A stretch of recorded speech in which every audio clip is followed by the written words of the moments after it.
પાટણ શહેરમાં રહેતા વીરતા મિત્ર મંડળ પરિવાર દ્વારા રવિવારના દિવસે રાજસ્થાન સુંદા માતા અને જીરાવાલા જૈન દેરાસર ઉજાણીનું આયોજન થયું।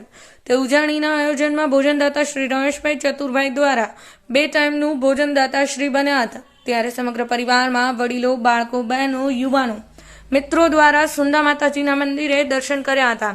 ત્યાં પાછળના ભાગમાં રેતના ઢગલામાં બાળકો દ્વારા મજા માણી તેની સાથે બીજા પ્લેસ પર જીરાવાલા જૈન દેરાસરના દર્શન કરીને ધન્યતા અનુભવી હતી। બાળકોને અવનવી રમતો રમાડીને બાળકોએ આનંદ લીધો હતો।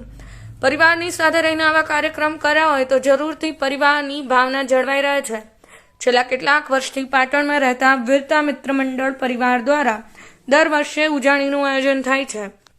તે ઉજાણીના આયોજનમાં દાતાશ્રીઓ દ્વારા દાન પણ મળી રહે છે।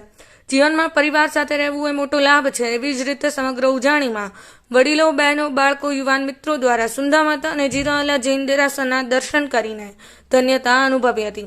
પરિવારના સુખથી કોઈ મોટું સુખ નથી। Bureau report, Patan news 24, Patan. આજે પાટણ શહેરમાં વીરતા ગામના રહેતા ઉજાણીનો કાર્યક્રમ ક્યાં ગોઠવાણો?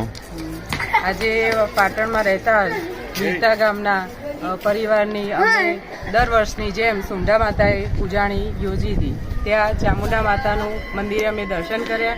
ત્યારબાદ દરેક નાના ભૂલકાઓએ રેતીના ઢગલામાં તેનો આનંદ માણ્યો અને ત્યાર પછી દર્શન કરી અને પછી અમે બપોરનું ભોજન લીધું અને ત્યારબાદ અમે અહીંયા અત્યારે